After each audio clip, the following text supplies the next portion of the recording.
The fourth one is building and maintaining healthy relationships.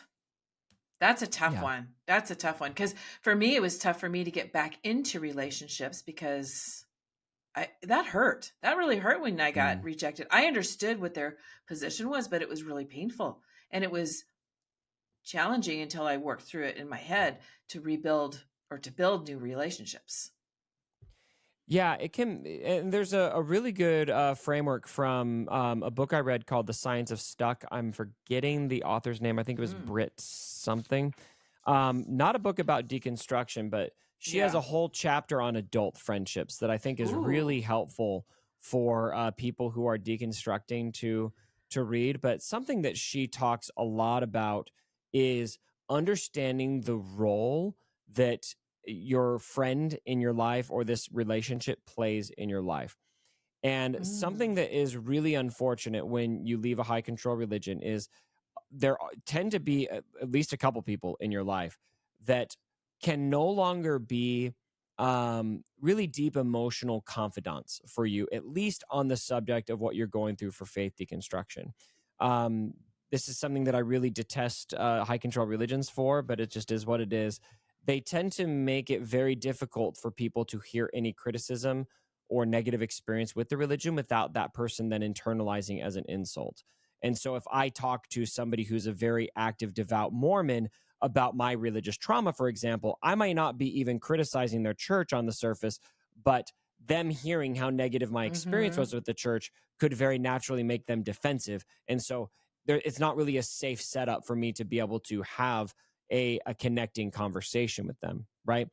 And so the role that an active believing member of the church can play in my life now might shift. Not always. Some members are nuanced enough that they can hold space for it, and that's great. Mm. But a lot of times what you've got to start learning how to differentiate is, okay, what can this person be in my life right now? I'll give you a great example.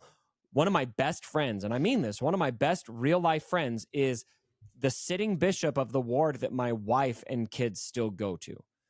He is a Mormon bishop today, and we run together on a very regular basis. We train together all the time. We talk about running.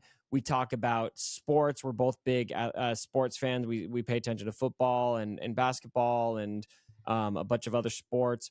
And we are constantly talking about these things.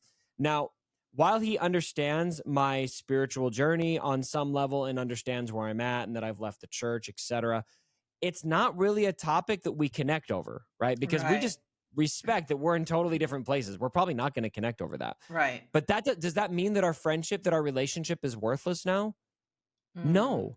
We still connect very well in the zones that we connect. And so the role that he plays in my life is not a spiritual leader, is not somebody who I can share my religious trauma with. He's somebody I can go have fun and run with and talk about running gear and the new shoes I bought and the new PR that I got on my half marathon or whatever it is. And that's a role that he plays very well and that I play for him very well. And we respect that that's the zone that our friendship is in. And so I would just encourage, for building and maintaining healthy relationships, especially on maintaining, understand that the role that somebody in your life can play might shift when you leave the Yeah. church. And that's okay. That's okay. Just learn what that role is. Oh, that's so interesting. I love that. And that's, that's also two very mature men coming together and doing that because that takes a lot of maturity to be able to do that Yeah. for sure. Yeah. That's I mean, I beautiful. wasn't great at it at first, I'll be honest. I stopped talking to him for like a year, but I came back. I was like, I'm sorry. We could probably still run together, right? He's like, yeah. Can we still be friends? Oh he my was he gosh. was real cool about it. He's like, I figured you just needed space. I got it. So he's been really great. And that's actually a Oh, big thing that has made that friendship work for me is I do feel like, and I think this is necessary, he respects the space that I need, the boundaries that I need. He's not trying to push me to come back to church. He's not judging me as far as I can pick up on. And so he's been very respectful of my journey, even if it's something we don't need to connect over.